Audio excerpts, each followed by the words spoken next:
In January 2020, Canada confirmed its first reported case of COVID-19 in Toronto, Ontario. We are in a fight of our lives. There was a lot of fear. Canada is now closing in on 14,000 cases of COVID-19. We saw the numbers on the news. We saw the stress it was causing people. Now the focus of this battle remains in the province's long-term care homes. It was like a burst. As soon as we turned our head, the virus was everywhere. Lion Fred Zorge's wife Rita lives in a long-term care facility and contracted COVID.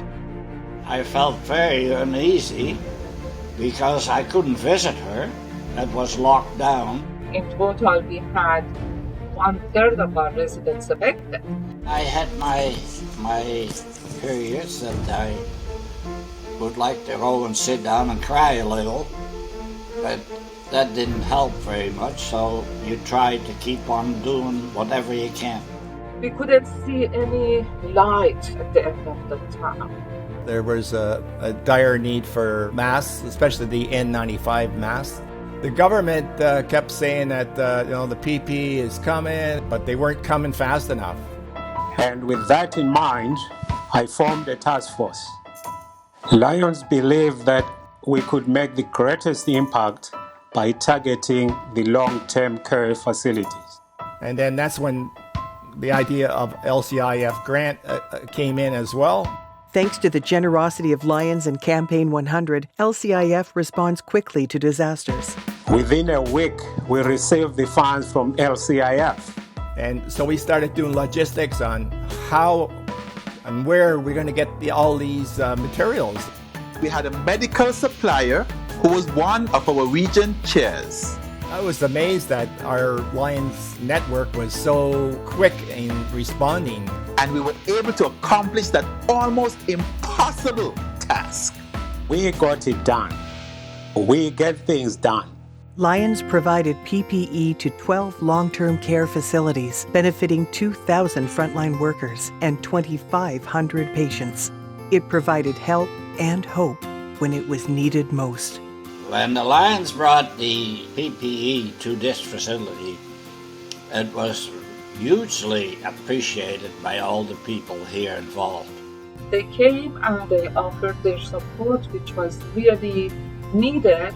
In the middle of a pandemic, our Lions really came out there to serve. We made sure we serve safely. The LCIF grant set into motion a ripple of generosity and service. What really energized our Lions was the responsiveness of LCIF. That initial $10,000 was a catalyst that propelled the district. It ignited the passion for service. Clubs started coming out and doing a lot of other activities. My part in the COVID task force was spreading the news about what we were doing. It inspired others to also tell their stories. The ripple effect was it inspired them to want to do more in their communities. We decided to help by getting all of that donation of food and package it and take it out to the food bank. And when we delivered the amount of non-perishable and food stuff to them, they were ecstatic. Really appreciate it. Thank you. I knew I could help, so in the first lot of face masks I sent to the hospital, there were 96. Since then, in the last year, I've sewn over 1,400 face masks, 292 scrub caps that have been donated to various places. It feels good. We're not seeing people. We can't be together, but I know that in some small way I'm helping. District A711 Lions provided more than $80,000 worth of donations between April and June 2020. Where there's a need, there's a lion. Whether it is in our local community, the region, our country, or around the world. We're all in this together and we need to do our own part. Together we are making a difference, and that feels good. What really touched me is actually the way we responded and how we as Lions managed to save lives. LCIF has awarded more than $5 million in COVID-19 frontline relief grants worldwide. Magnify your good. Support LCIF and Campaign 100. Visit lcif.org/donate.